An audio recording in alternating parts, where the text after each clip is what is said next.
Hello, everyone. Welcome to Coffee Tea, You and Me. This is our weekly program where we get together with entrepreneurs, small business leaders, all kinds of sales professionals, anyone who is interested in producing higher quality performance in their life, moving themselves forward, creating more opportunities for themselves and for others. This is what we are all about. For those of you who know me, know that I am all about the SWAM businesses. I'm all about small women-owned and minority-owned businesses, making sure that they have all the tools, all the techniques, all the strategy, all the science, and all the wisdom needed in order for them to progress, to grow, and maintain the level of security and independence that they deserve. This is a very, very important mission for me. It's very important to what I do as an entrepreneur, what I do as a business leader. And I hope to share wisdom and opportunities for you all that are relevant to today's purposes, to today's time, to what's going on right now. I try to keep you up to date about the latest from the Small Business Administration, what's going on with the local affiliates of different organizations, SBDCs, and various different SWAM organizations. These are things that are critically important for your success as a small business. You need to know what's going on. I know it's very, very difficult to handle all the roles that you carry. You know, whether you're a father, you're a mother, you are an entrepreneur, a student. Sometimes, you all are performing major roles in several different businesses all at the same time. So it's a lot that's coming at you. And on top of that, we're dealing with the pandemic and we're dealing with the aftermath as we are coming out on the other side of this ongoing continuous thing called the pandemic, right? We're starting to become a normalized part of our lives. I don't think we're coming out of the pandemic as much as it's becoming more regulatory and more normal for us. We have opportunities to do things that we never did before with the internet. This is one of those opportunities that I'm enjoying participating in and growing. I hope as you sign on, I hope you feel comfortable sharing our content with other people, making sure that you put yourself and your name in the chat as we move forward, so that we know who you are and where you're coming from. If we can give your business a shout out and we can put your website up there, we have no problems. Go ahead and put that information in the chat. Make sure everybody knows who you are, where you're coming from, what you're all about. I see I got comments coming in already. My girl Annette Smith is out there. I see you, Annette. Put your information in the chat. Tell us what your business is. Tell us where you're coming from, how you found us, all kinds of good stuff. Just feel free to engage in any way you possibly can. And today we're talking about a special topic. We are literally coming to the end of a series of talks we've been developing about high performance and creating high performance teams. So we're going to talk about high performance, first of all, today, and why you should want to be a high performer, what a high performer is looking like, when there are times when you need to step up and perform at a very high level, and when is it okay for you just to be productive. I think that it's important to have these kinds of discussions. I think it's okay for you to learn how to not just be a high performer, but how to inspire high performance in others. If you could do that, I think life would be better.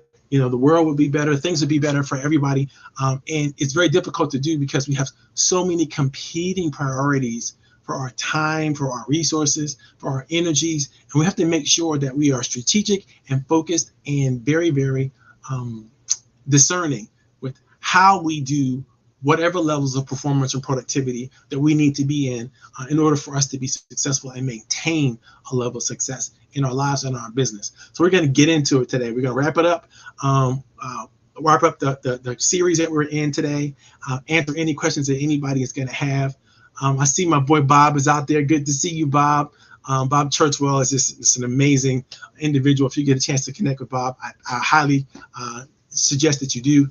He's a tremendous resource for the community and a great advocate for small businesses in the insurance world. He's just a smart guy. So definitely, Bob, put your information in the chat so we can get everybody to get in contact with you that you want them to know, and all that kind of stuff, like my girl Annette just did. So make sure we get a chance to see you. And if you haven't already, like us, share us. Thumbs up, thumbs down, do all that kind of good stuff. Make sure that we're keeping active and engaged in the chat, and it'll be a wonderful opportunity for us all. Today, we're talking about high performance. And when I think about high performance, I'm really thinking about some of the greatest performers in the world of sports, entertainment, and business that we've ever known. There's a gentleman I want to introduce you to. So some of you may be meeting him for the first time, and some of you may be meeting him a second time. This is my boy, Reginald Lewis. This book that he wrote many years ago called Why Should White Guys Have All the Fun is really a case of the first African American to achieve billionaire status in the world of business as we know it. And the type of attitude that Reginald had was wonderful, brilliant, but I would also say unsustainable. Because when it comes to the kind of performance that he drove himself to deliver all the time, it's not something that we can always do all the time.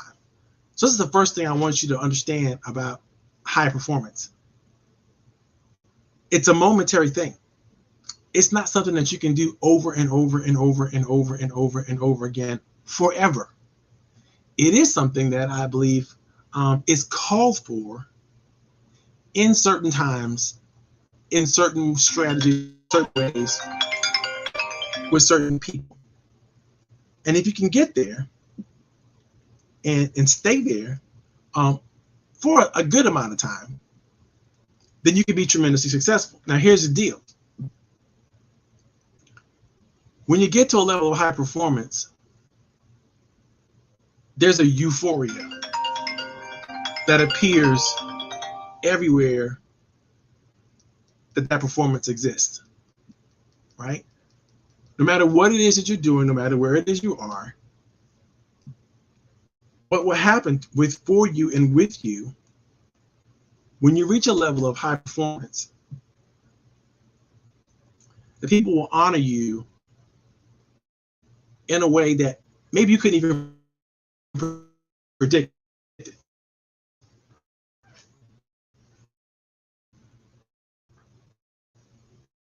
One of the great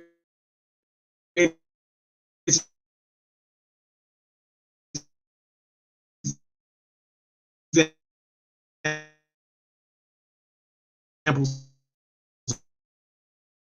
I could share with you is, if you've ever had an interview from Michael Jackson, and he talks, hi guys, that might be a little bit better. For some reason, my internet connection isn't as stable as I like it to be. I've tried several different connections, and so I'm just gonna limp along here until I can figure this out. Hopefully, it's not so bad that we can't continue to move forward. If it is, then we're gonna have to cancel the show today and move on to another show. Hopefully you can hear me okay. If you can, do me a favor and let me know if it's better. Thank you, Annette, let me know. I appreciate you, Annette. Thank you so very much for letting me know.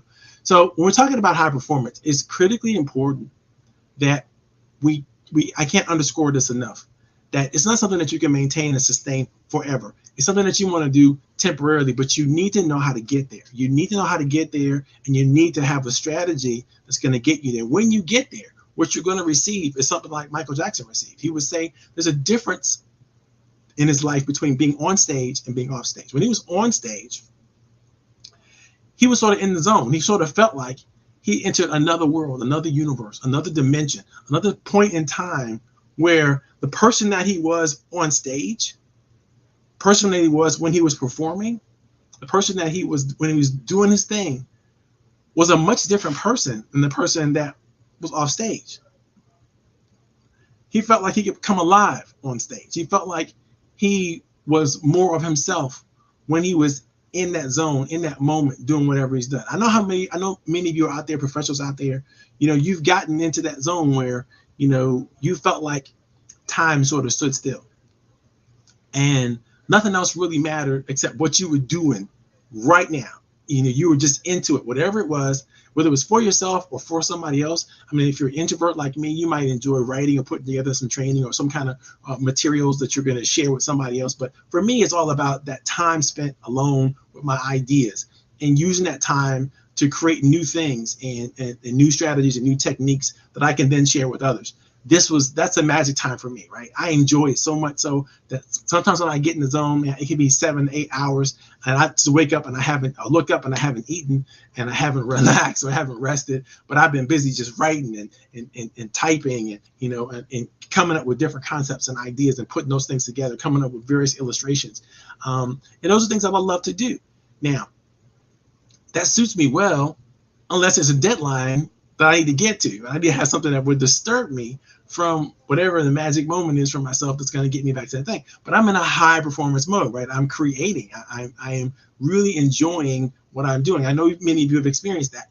So that experience is called, it's called not just being in the zone, but it's called having a mojo moment. It's called being in flow. And when you're in flow state, what's happening to you emotionally and mentally is there's a tremendous connection. There's a resonance that you have with who you are, what you're doing, why you're doing it, and what it means to you. And it all seems right. It seems perfect. It seems like the universe is calling every connection that there is for it to call. The right people are in the zone with you. The right moments is happening. The right resources are there for you. And you're just performing. You're just doing the thing that you love doing, the thing that you do best at a super high level.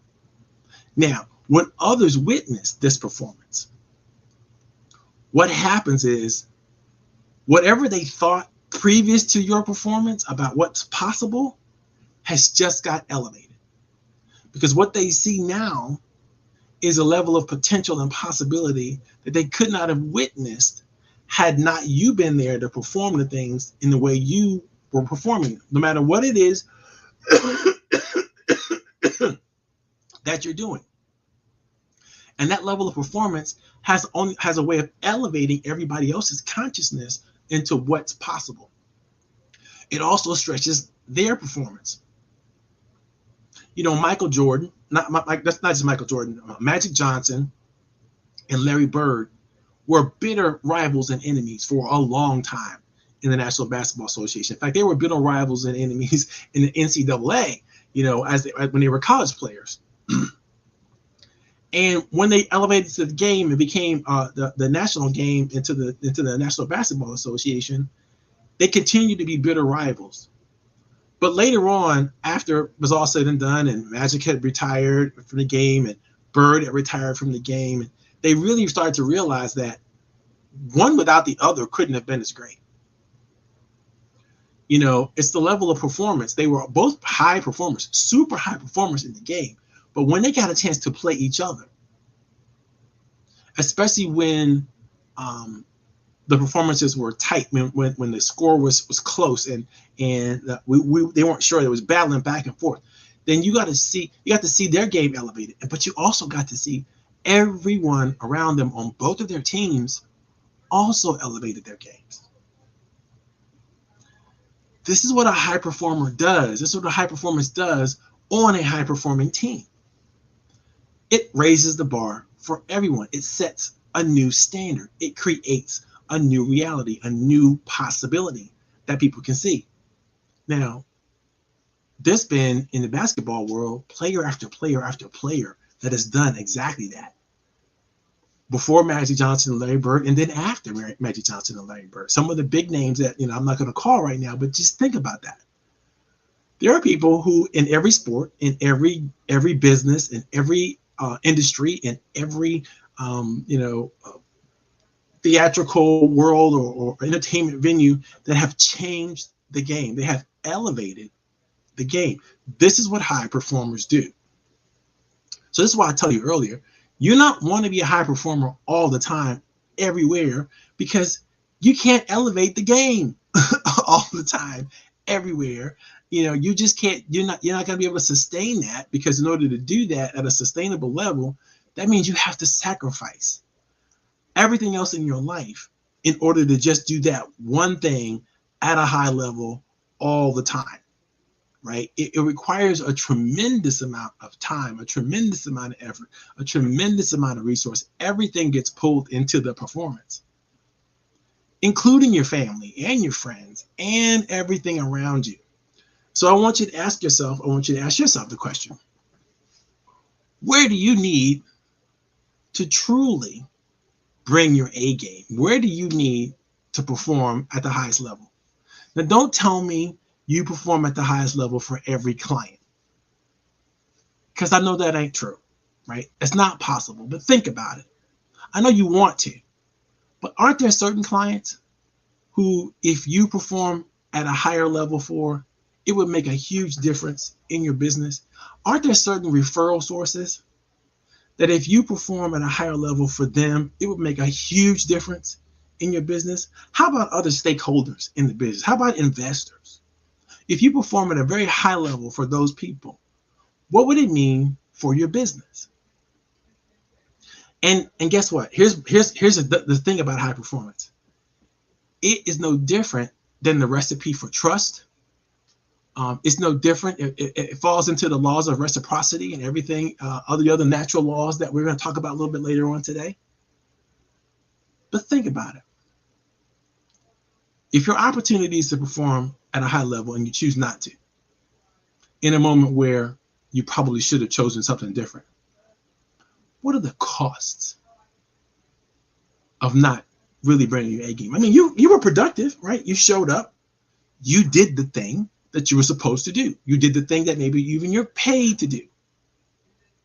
That's just quality service, right? That's just doing what you're supposed to do. That's getting the job done. That does not mean you're exceptional. It doesn't mean that you are setting in the new bar. It doesn't mean that you're rising to the occasion in ways that no one else would have predicted that was possible.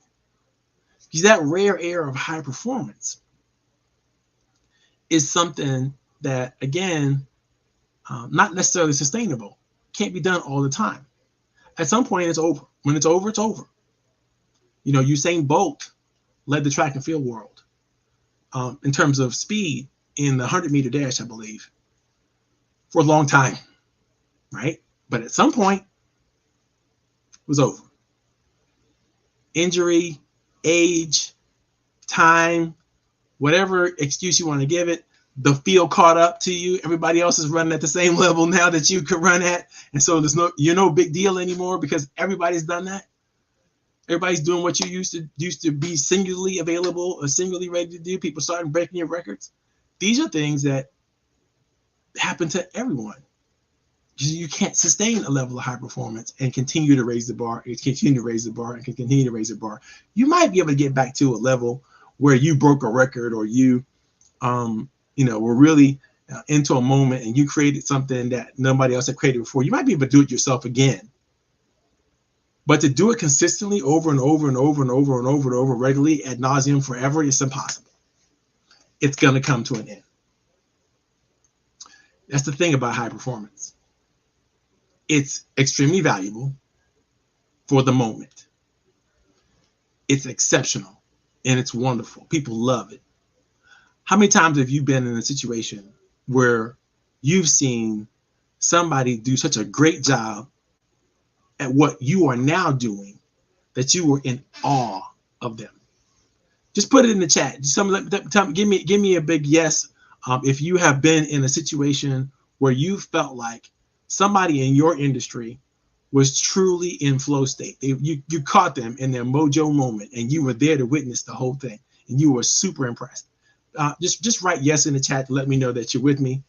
Even if you're watching this from later on, it's okay. You can put that in the chat if you were watching it from one of the recording sessions a little later on. If you're watching a replay later on, you can still use the chat because I want you to get as engaged as possible in this topic because I want you to think about it. What was happening? What was that experience like?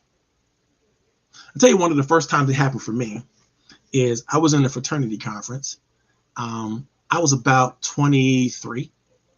And it was here in the Washington metropolitan area. I think it was the 75th anniversary of my fraternity. And I happened to be the keynote speaker for the day in the conference. Had to be Les Brown. Les Brown was the keynote speaker at the 75th anniversary conclave of Phi Beta Sigma. And I don't remember the year, but it could have been around, I would say maybe 1990, 91, somewhere around there. Might have been 89, not sure. 89. It was 89. No, it was, it doesn't matter. It was somewhere around, it was 75th anniversary. So anyway, I just happened to be there. I was fairly new in the fraternity. I was meeting so many people. I was engaged with so many people, and I was young. I was still in college. And Les Brown gave a presentation that I now know is signature to Les Brown presentation, right?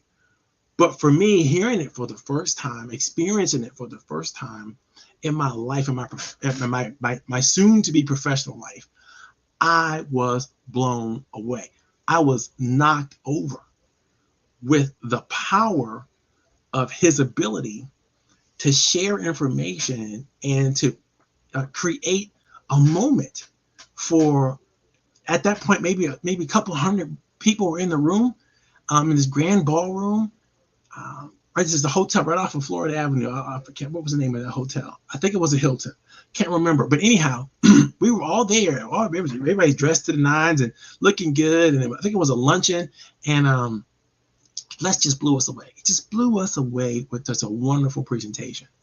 And I was impressed. I mean, I thought this guy must be the best that's ever been in what he's doing. I have never seen a motivational speaker of such type. And such quality. And yeah, I had seen Zig Ziglar, and I had seen, by that time, I had seen Stephen Covey and some other great presenters and speakers, but I had never experienced the truth. And I mean the truth when it comes to what motivational speaking is all about, until I saw Maybe Brown's Baby Boy. And that's when I first heard that term. And that came from Les Brown. I was so excited and so riveted by his performance, I could not help myself. And this is not something I do. I could not help myself, but I waited in line. I waited in the queue afterwards just to shake his hand and to tell him. I couldn't afford the book. I think I don't know if he was selling the book or not, but I definitely he had a line of people waiting to shake his hand and talk to him afterwards. And I couldn't wait to get in line. And I waited. I think, about half an hour just to shake his hand and say how impressed I was with what he said. I was a fan. I was like, oh my God, fan, right? Les looked at me and he said, you know what? I saw you from the audience.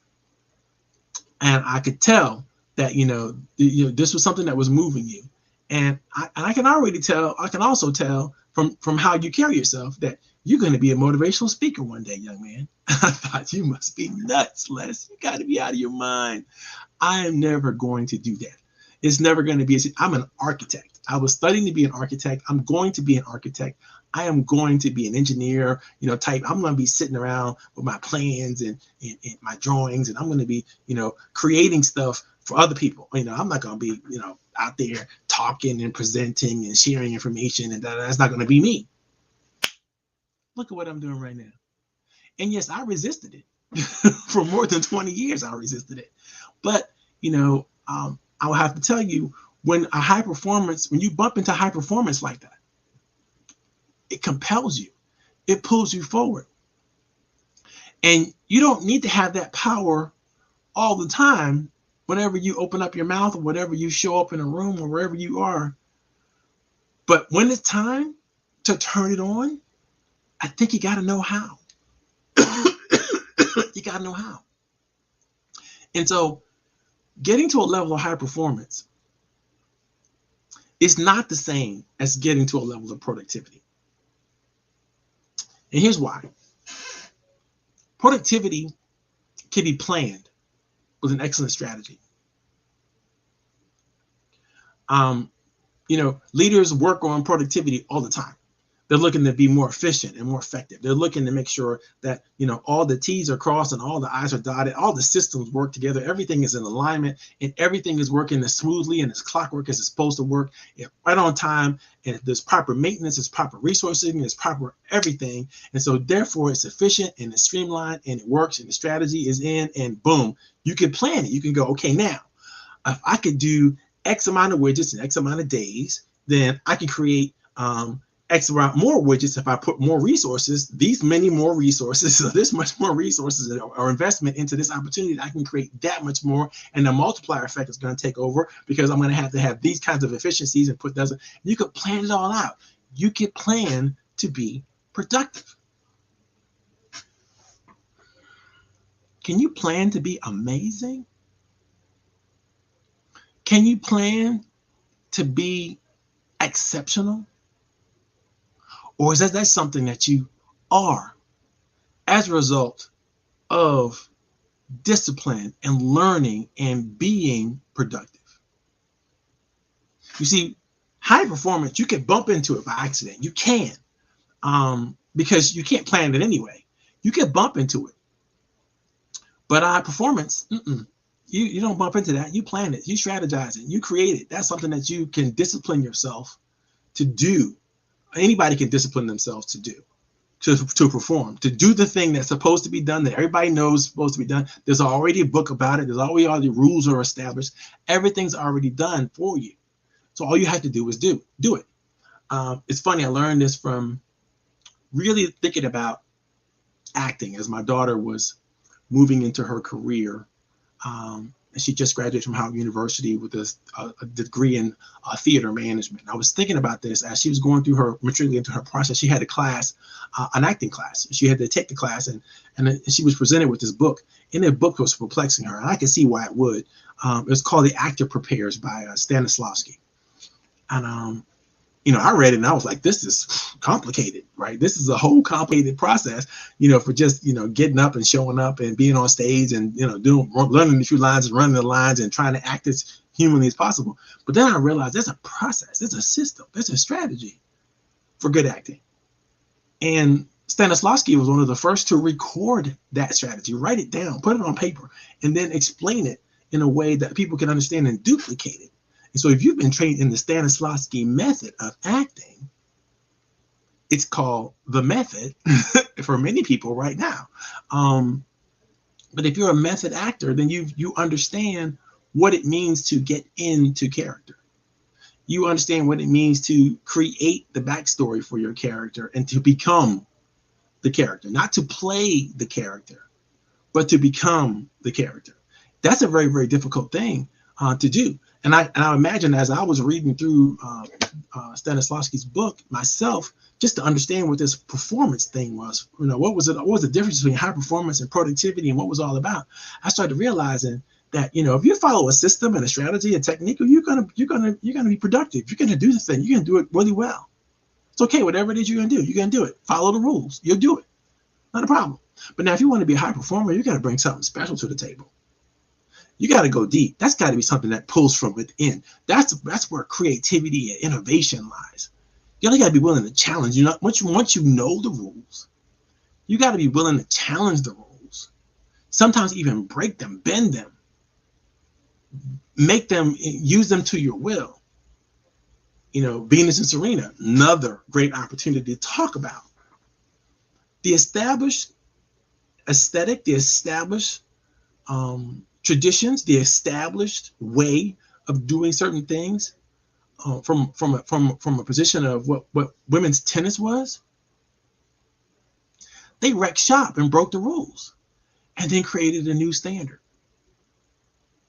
Before them, I think one of the biggest power players I know about in tennis was Martina Navratilova.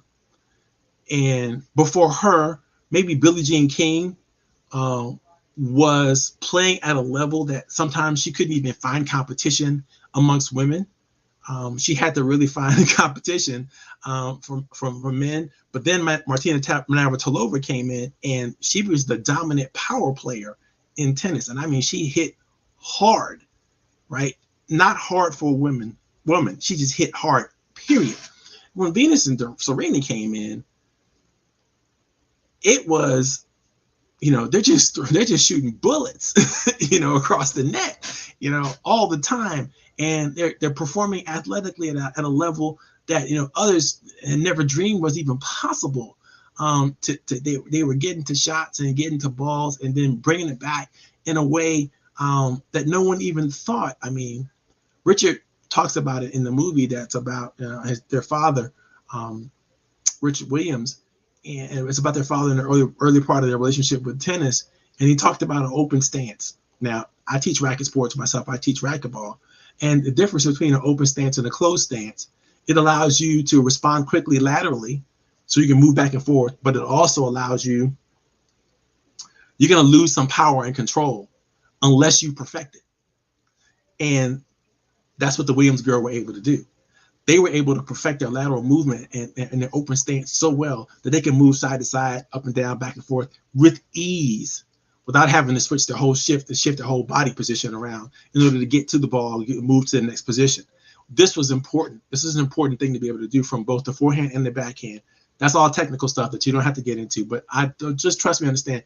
When you understand the rules, and then you can elevate yourself beyond the rules, now you can bend the game and you can bend the thing to your will. That's high performance. So I wanted to make sure you got an understanding what high performance is and what the benefits of high performance is before I discuss with you how do you get there. So I found that there are 3 key ideas and concepts that you must embrace to be a high performer. And again, you don't want to be a high performer all the time because you can't do this all the time, right? But you need to understand that in the moments where you need to step up, you need 3 key ingredients. And the key ingredients are mindfulness, gratitude, and satisfaction. Now, I'm not going to go deep into all 3 of those key ingredients today because I did that in 9 previous videos, right? So you can go back and watch the previous videos if you want to really get into that stuff. But let me just kind of brief you really quickly why they're relevant and how they feed each other. You see, mindfulness feeds gratitude. Gratitude feeds satisfaction, and satisfaction is required for high performance. So let's break it down. When I looked at high performance, I'm like, well, what's the difference between a producer and a high performer? When you look at it, really, what's the difference? Well, a high performer is, first of all, they're in love with what they're doing. They love it. They receive satisfaction from what they're doing. They receive joy, elation. They are super, super, super dialed in to what they're doing. Now, if the audience is there with them and the audience participate, that's great. They don't really need the audience. They really, a high performer is really like, I am trying to best what I did yesterday. They're trying to get better and better and better on a regular, consistent basis because they love it so much they can't not stretch the envelope. They don't know how to just dial it in. That's why it's important for high performers to, if you're a manager or a leader of a team of high performers, you're going to have to slow them down. You're going to have to keep them sort of in the box, so to speak, because they can hurt themselves. They won't think to do things like you would think to do things, like things that require, them to be done. A famous athlete, all-time skier, Lindsay Lohan, used to had to be put on, and I found out later on that most this happens to most athletes in their contracts for endorsements. People have to write down that there's certain behaviors they cannot participate in or they cannot get this endorsement. So in order to preserve Lindsay Lohan's life, her contractual agreements say that she cannot participate in anything that's going to give her the same kind of emotional high and energetic boost like downhill skiing will give her. So that means, no, you can't jump on a mountain bike and go flying down the mountain. Can't do it. No, you can't participate in a skateboarding, incident where you're going to be doing something. Can't do it. Anything that's going to make you, because to replace that high of the speed and the recklessness of that downhill skiing that she's famous for doing, right? If she couldn't repeat that, and other things, because they have to keep her safe because that's her natural thing. She has no concept of speed and what the impact might be or what the danger might be, because it's more important for her to go fast than it is to, she's in love with the speed, right? So it's you think about that. So same thing for like skydivers or or skateboarders or anybody who does something that's risky, that you can risk your life doing it. Think about some of the athletes and some of the things that people do performance on stage, right? With their bodies, the things they do and they force themselves to do, you wouldn't do on a regular consistent basis. You couldn't do on a regular consistent basis, even if you're well trained in the thing. At some point you gotta rest, you gotta recover, you gotta come back to the thing. And so you need to be joyful about this thing. If it's drudgery for you to practice, if it's for you to rehearse, for you to go through the process of becoming better at what it is, you're never gonna reach a level of high performance in that thing. Because you gotta be somebody like, I just watched a report recently on famous jazz musician. It wasn't Sonny Rollins. I'm trying to come up with the name. Oh my goodness. He played alto saxophone. If anybody can help me out, one of the famous, wasn't Bird, but there's another famous bebop jazz musician, played alto saxophone, and just really broke all the rules, even the rules of jazz, which there are no rules in jazz. But of course, there's established norms, right? But he broke them all and cleared the bench in terms of, who could play the type of music, and everybody wanted to play like him before he passed away. He had a heroin problem, but he was a great jazz musician. If anybody knows the names, just type them in the chat. I'll see if we can't validate the name. But anyway, the point is, he loved to practice. He got kicked out of hotels for practicing, on the road when he was supposed to be resting and recovering, getting ready to go on stage the next night. He was practicing. Everybody else was out doing things that they had no business doing, and he did that and fair share of that too. But it was only so he could practice more, because he loved the instrument. He loved practicing. He loved playing. Whether he was performing in front of a stage or just playing for himself, it didn't really matter. He loved to do it. That's the kind of high performer. So you can get obsessed. A high performer can get obsessed with what it is they do. They love it so much. So they have to be very careful. Their managers have to be very careful. Their leaders have to be very careful to make sure that they get to do it again. Another good example from Michael Jackson and Prince. When you love something so much and you want to do it at a high level so much that you're willing to sacrifice your body in order to do it, you're willing to take medications and things like that other people don't even take, in order to do what you do so that you can continue at the level that you're used to doing it, that's not good. That's not good, right? So high performers, you have to watch them. You have to watch them. And it's okay to want to be a high performer. I'm not saying don't want to be a high performer. Just do it in moderation and in the times where it's required, in the times where it's necessary. That's all I have to say about that. Let's move on to what are the strategies for high performance? Okay, first you have to be satisfied. Okay, but now what do you need in order to be satisfied? What do you need in order to be happy about what you're doing, the gifts that you've received, the things that the abilities that you have? What do you need to do to be truly happy with those things? Well, you got to be grateful. And that's where gratitude comes in. If you're not grateful, you're not going to be satisfied. If you're not satisfied, you're not going to deliver a high performance. You're not going to fall in love with it, right? So you need gratitude. Gratitude is the key to satisfaction. So, okay, well, what is gratitude? Let's talk about it. Gratitude is that moment that you experience when you know that you're blessed, when you know that you have something that other people don't have, when you know that you have something that is special to you. You are grateful for it. You become grateful as a result of an understanding that you have about your abilities, an understanding that you have about what's going on around you, your understanding of what you have, that's what's going well in life and what life can offer. Grateful people are not pessimists. Grateful people don't complain. Grateful people are not the kind of people that find the devil everywhere. They don't find a problem everywhere they look. In fact, what they find is silver linings everywhere. Grateful people are always looking, they're optimistic.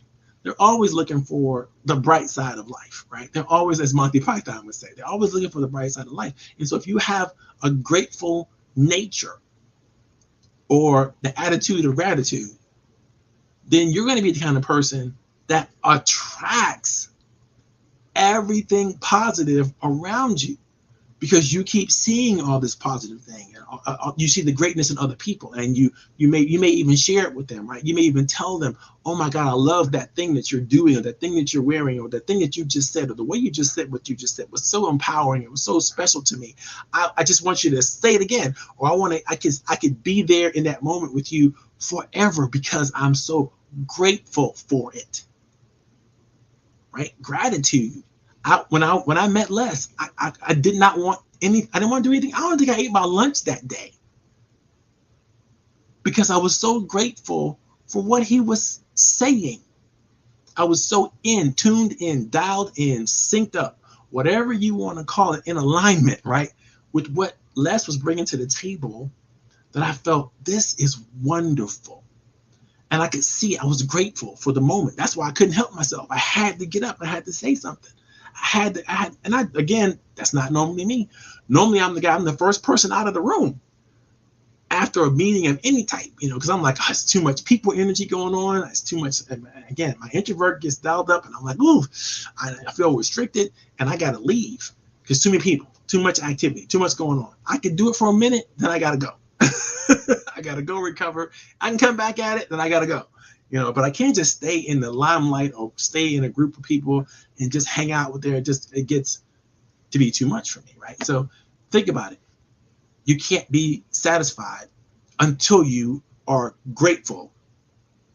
Until you're grateful, until you understand how to display and how to accept the gratitude of the moment. Okay. So I know what you're asking me right now. Well, Marvin, how does one just become grateful? The reality is you don't just become grateful. And none of us are born grateful.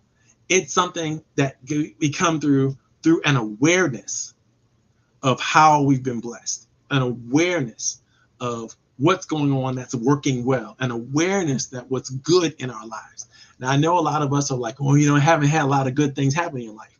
Well, the answer is yes, you have. You just haven't paid attention to all the good things that have happened in your life.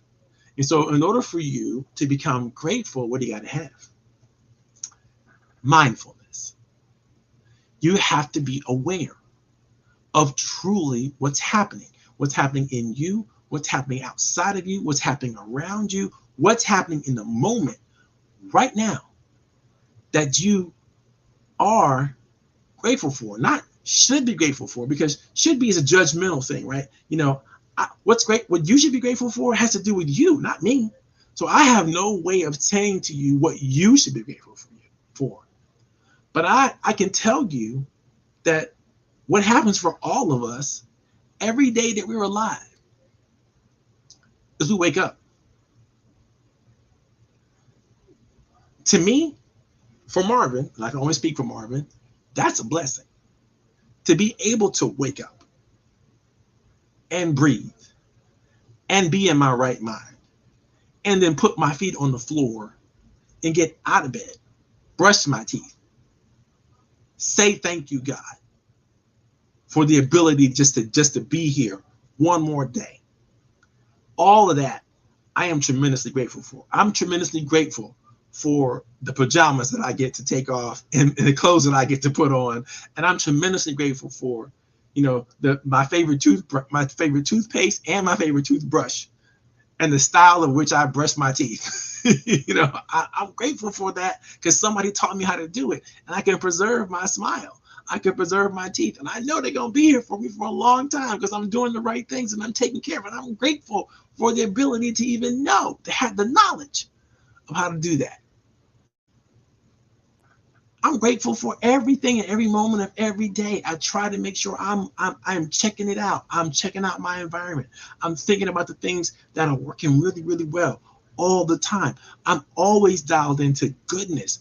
I'm dialed into, who I am as a person and how I affect other people's lives and how my attitude rubs off on other people positively or negatively. And so if I am aware of what my attitude is, then I can make the adjustments to make sure that I'm doing the right thing and I am the right person for the people who get a chance to experience me, and I get a chance to experience them, and I get a chance to infect them with some of my positivity, some of my happiness, some of my joy, some of my gratitude. And then guess what happens? It rubs off on them and they reflect it back at me. And guess what? I take that in. And I'm grateful for that. I'm grateful that I'm able to influence somebody who's able to give me back. The law of reciprocity says that, right? I'm able to do the thing, make the contribution. I'm able to make the contribution. Now, I can't control what comes back at me, but I can control what I put out. I can be decisive about what I love about myself and what I want to use with that love, how I want to project that love into this universe. I can control what I think my destiny is and how I act to engage in what that destiny needs to go to, and how I can align myself with that. I have control over, even if I don't know what my destiny is, how I seek to find out what my purpose might be. All that's in control, and all that I am grateful for. So think about it.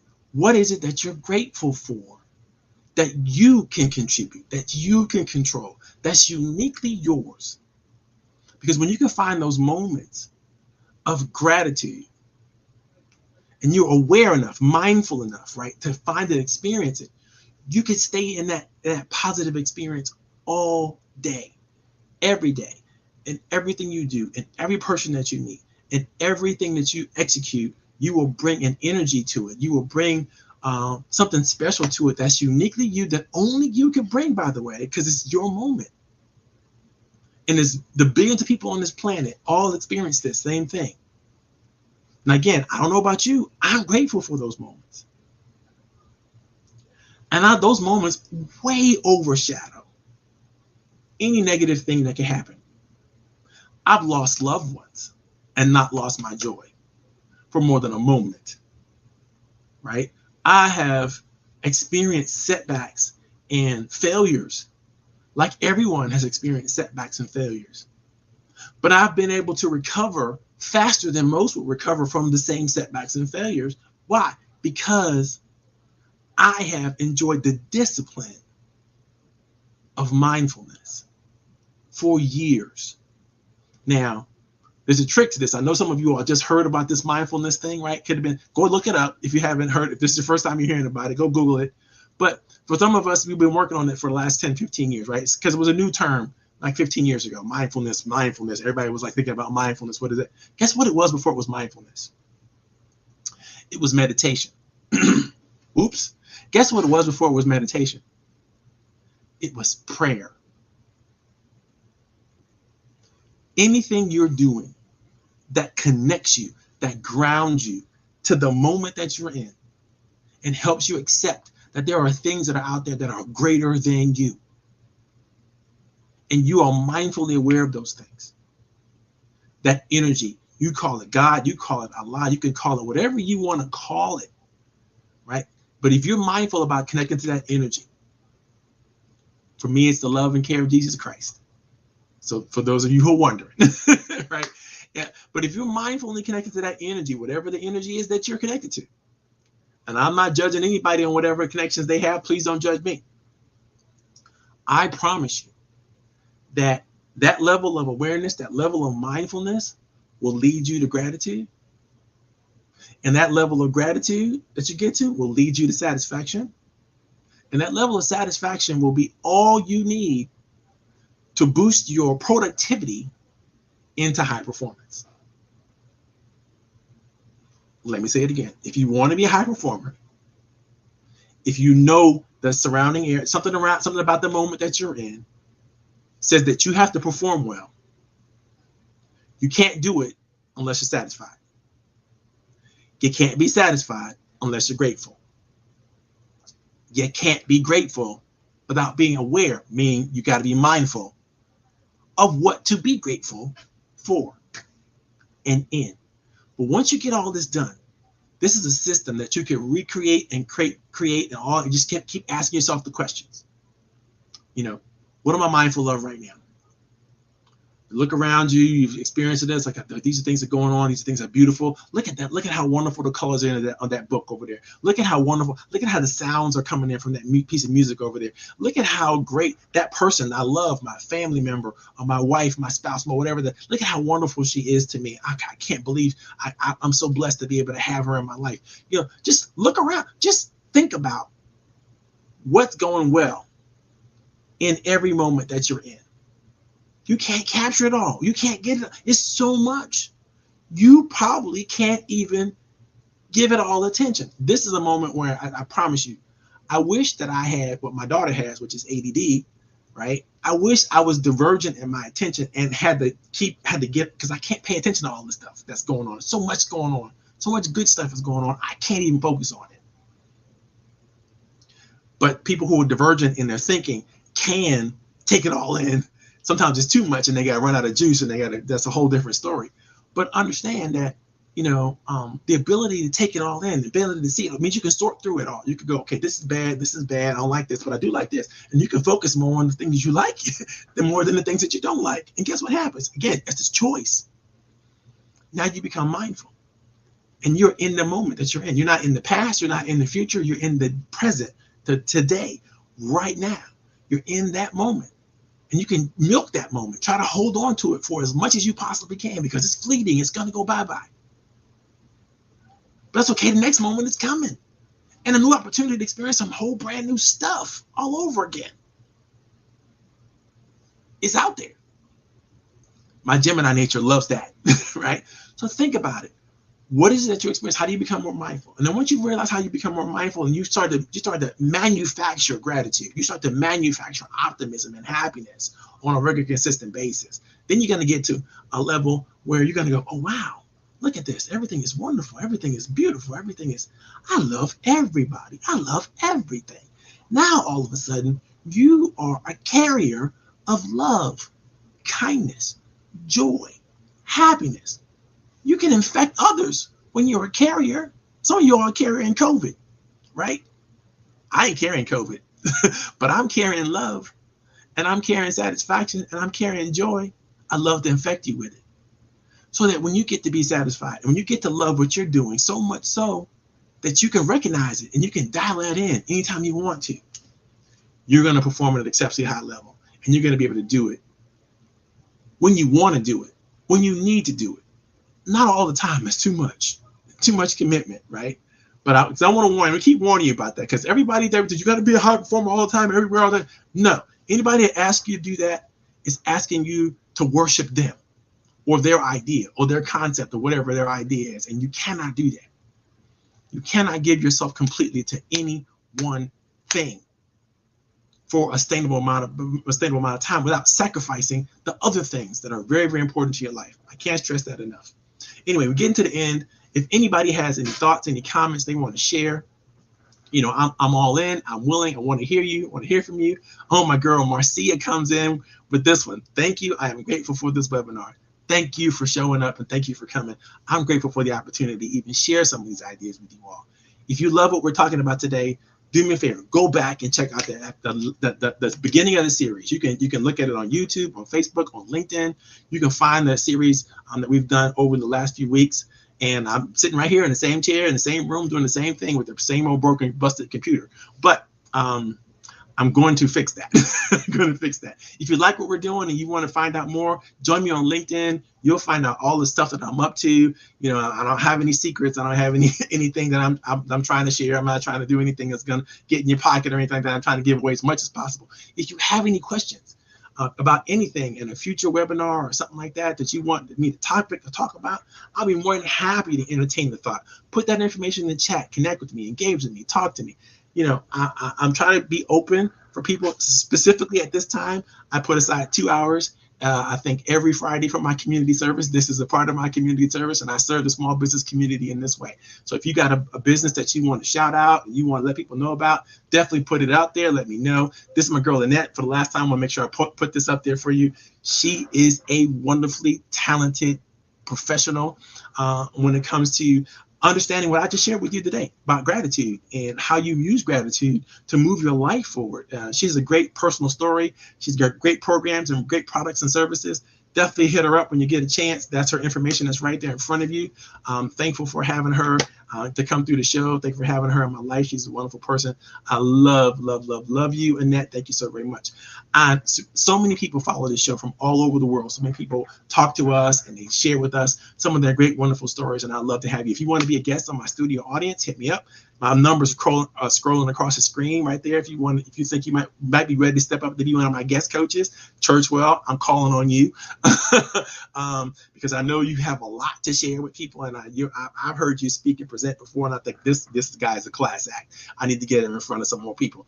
And so when you're ready, any Friday you're ready, you let me know, and we will connect you. And it doesn't matter what the topic of the day is going to be. You're not going to be asked to present on the topic. You just be asked to basically be a part of the studio audience and share your reflections on some of the things that we're thinking about. And so then that's for everybody. I don't want to put people on stage and cause stage fright and all that kind of stuff, because you really have nothing to share. Nothing. If I ask you to come, it's because I already know you got the stuff. I already know that you could be a part of the audience and people can glean from your experience and your success. And so don't think that this is I got to prepare. No, you don't. All you got to do is dress the way you want to dress in a way that's going to reflect your profession well, and we'll put you on the stage. Okay, it's 56 minutes in, and I try to shut this down before it gets to be an hour. That way I can rebroadcast the recording and all that kind of stuff to everybody. If you want to catch me and hook me up or whatever, all my stuff is scrolling across the screen. I'm looking forward to talking to as many of you as wants to talk to me. And we had a great time. I love you guys. Thank you so much. I hope you had a great time. I know I did. And as Coach Powell, I am out. Bye.